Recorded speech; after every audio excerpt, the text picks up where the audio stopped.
I mean, it's long season.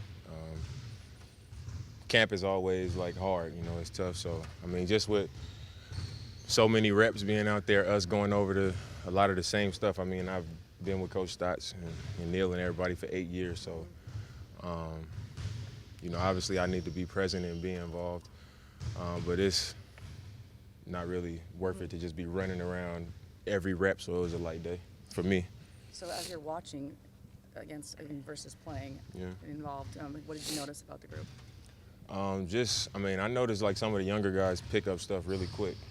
It was stuff that you would have to know from experience, just in the middle of camp, in the middle of these drills and these scrimmages, that I would share with them. Like, Moses was running back, the last person running back in transition, and he kept running to the paint when we don't have a man in transition. So you got to find the weak side and find the guy who's open. And I said it to him one time, and he figured it out right away. Some of the coverages that I'm talking to with, GT and Nas and some of those guys, they pick it up after the first time, and they don't do it the next rep and then forget. They pick it up and they hold on to information well. So that's kind of like an impact on the team that I can have even when I'm not out there, doing every drill. Has anybody in particular stood out to you as far as their play on the court? I mean, we've had a lot of guys like playing well, to the point where I'm excited about it. But like I said before, the younger guys have been impressive with just, how they pick up stuff, how they've been able to adapt to the pace and learning and, and taking things in stride. So I think that's been really impressive. When a lot of the players are talking, they're saying, the leaders of the team, Dame and CJ, and I want to know from your perspective, how have you seen CJ grow into the leadership role alongside you over the last few years?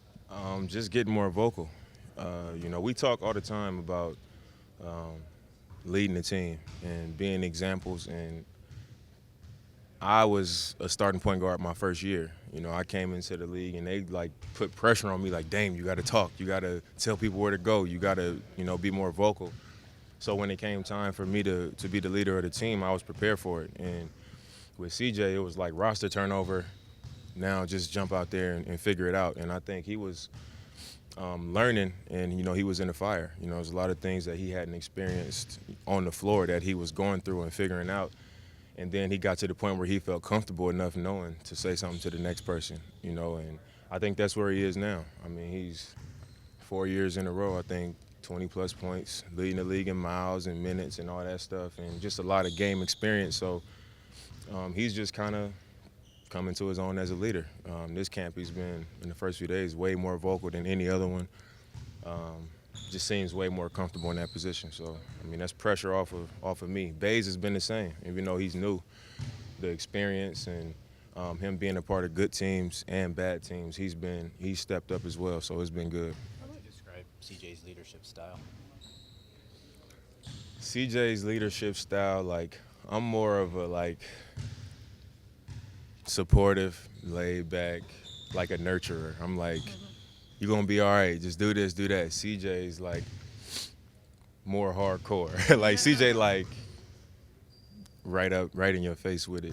And I'm that way sometimes, too, but that's CJ's style.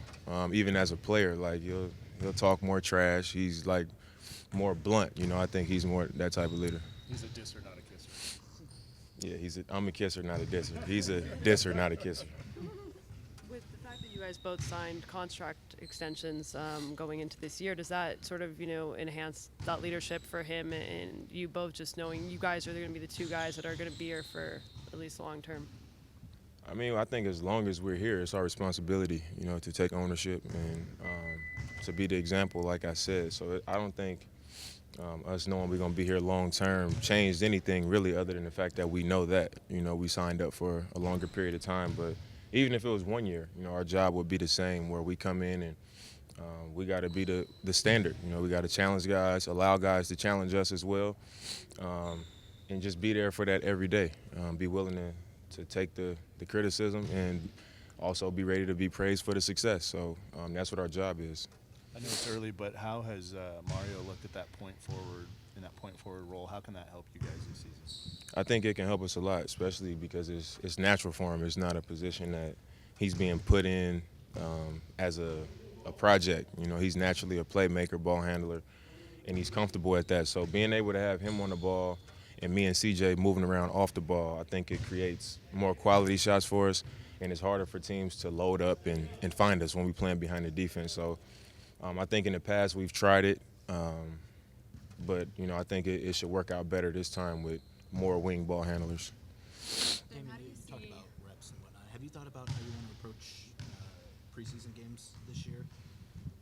I mean, I tell you all the time, like, it will be great to rest. I know it's going to be limited for most of the preseason, like it always is, but I'm going to do whatever coach tells me to do, and I'm prepared to do that.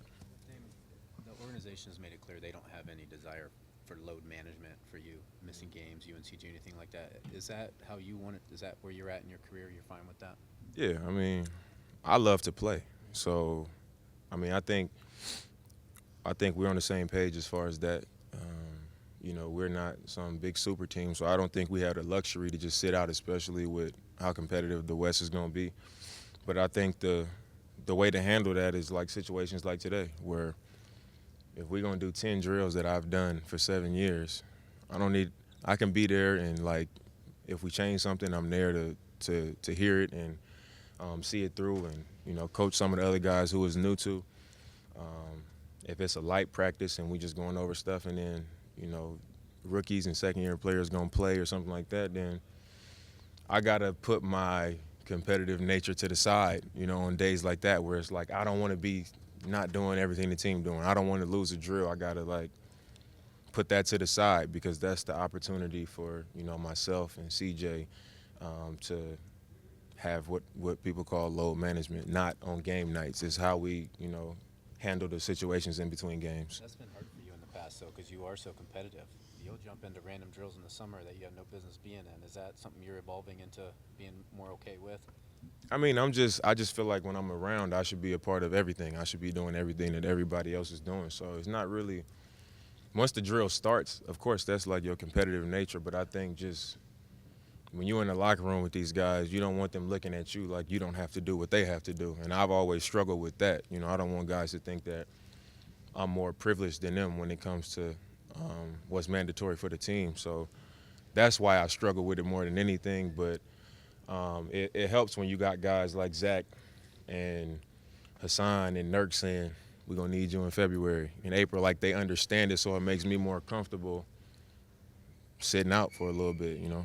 And you think that as the season goes on, even more so than you have in the past, you'll do that more, kind of take breaks here and there? Yeah, I mean, and I'm sure, like, our H&P staff and the coaches will be on it a lot more because they'll say, Dame, you got to be responsible to sub yourself out in practice. And then next thing I know, Hoodie talking trash and I'm saying something back, and now instead of me playing the start of the drill, I didn't play the whole time. So. Are you going to work that one-legged left-hand shot to your repertoire? No. I'm not. Then why are you practicing it then? I practice a lot of, like, even in the summer, I practice a lot of stuff off one leg, like from the three-point line, off the dribble. I do it off one leg because it makes you have to challenge yourself with balance and your core and how you're able to shoot a strong shot. So when you do the same things off 2 feet, it's an easier shot. But I don't really do it to literally work on a one-leg shot or nothing like that. I mean, it might come a situation where I have to do that, but I'm not working on it because I'm going to add it to a random shot. Everything's too easy. You just want to make it more difficult, right? No, I think it just makes it helps improve your shot. Like, I think I'm a pretty good jump shooter, but I think that's something that I could improve in. When I get tired or when I feel like I'm at a range that's easy, I shoot a lazier shot, and I don't, you know, the foundation of my shot isn't the way it should be. So when you break your shot down in ways like that, I think it makes a more efficient, stronger shot. What do you like about FanFest? You know, an environment that's more casual where the fans are so close and everything. I think that's part of it, just the fans being up close and personal with you and having an opportunity, and it's an intimate setting. You know, it's not like an event like the games are. And other than that, I appreciate it because growing up, being able to do stuff like that, it's a lot of kids around here and families around who can't afford tickets. And that's the opportunity to be the first one there and come in and be like a part of something up close and personal. So that's why I enjoy it the most. It's a genuine environment. How often would you go to Warriors Fan Fest? I actually didn't go to any, but events like that.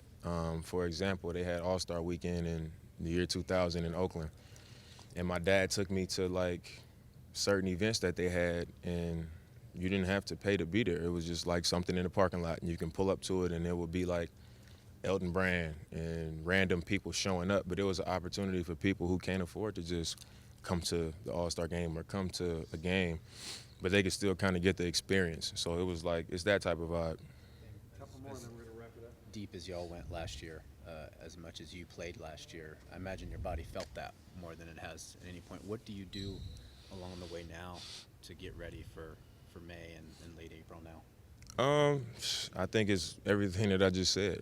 It's how I manage my body over the course of the season. And we got to the Western Conference Finals, and I felt it. Like, we hadn't been that far. My body was, like, tired. I was fatigued, like, to the point where it was a real challenge. So I think how I manage myself leading up to that point is going to mean everything. You talked about you and CJ, actually talking about the leadership of the team and how the team's going. How often do you guys talk about that, or during the summer, especially and leading up to the season? All the time. Me and CJ literally text at some point every day. And I think the biggest thing, like outside of what I already said about how we challenge the team and allow them to challenge us and be the examples and set the standard, I think is how we challenge each other. That's important for our team as well, because when we out here practicing, like, we need to be sharpening each other. Like, he should be guarding me, I should be guarding him. If he's not doing something that he should be doing as leader of the team, I should be able to say something to him, and vice versa. And we remind each other that every year before the season start. I tell him, I'm going to say something to you, and we got to be able to communicate. If I shoot a bad shot and you rolling, or if I do something I shouldn't be doing or whatever, challenge me. And, like, we agree to that every single year. So it's not like we said it 4 years ago. Like, we come to terms every year, like, okay, this is what it is. And if I yell at you in front of people, like, I'm not going to take it personal, because we're really friends and we really want the same thing. I care about you, you care about me. And he say okay, and I say okay too. So I think that's a huge part of us being able to coexist, us both being able to succeed, and also, like, be partners in leading the team.